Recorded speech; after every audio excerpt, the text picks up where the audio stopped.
నెయ్యి బెల్లాన్ని కలిపి తీసుకుంటే శరీరంలో చాలా సమస్యలు దూరం అవుతాయి. ఆయుర్వేదం ప్రకారం ఈ రెండిటిని కలిపి తీసుకుంటే జీర్ణ వ్యవస్థ ఆరోగ్యంగా మారి జీర్ణ సమస్యలు దూరం అవుతాయి. వీటితో పాటు నెయ్యి బెల్లం కలయిక లివర్ పనితీరుకి కూడా చాలా మంచిది. నెయ్యి లివర్ పనితీరుని పెంచగా బెల్లంలో డిటాక్సిఫై గుణాలు ఉన్నాయి. ఇవన్నీ కూడా లివర్కి మేలు చేస్తాయి, కాలేయ ఆరోగ్యాన్ని కాపాడుతాయి, లివర్కి ఎలాంటి సమస్యలు వచ్చినా దూరం అవుతాయి. నెయ్యిలో విటమిన్ K2 ఎక్కువగా ఉంటుంది.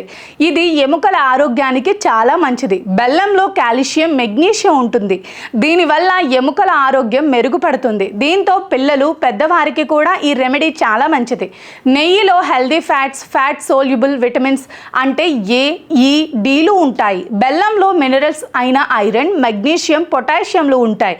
వీటిని రెండూ కలిపి తీసుకున్నప్పుడు బాడీకి అదనపు పోషకాలు అందుతాయి. ఇవి భోజనం చేశాక తీసుకోవటం మంచిది. ఆయుర్వేదం ప్రకారం బెల్లం, నెయ్యి కలయిక రెండూ కూడా బాడీలోని వాత, పిత్త, కఫ దోషాలను దూరం చేస్తాయి. ఈ రెండిటి కలయిక పోషకాలని అందిస్తాయి. ఇవి శరీరంలో సమస్యలన్నీ దూరం చేస్తాయి.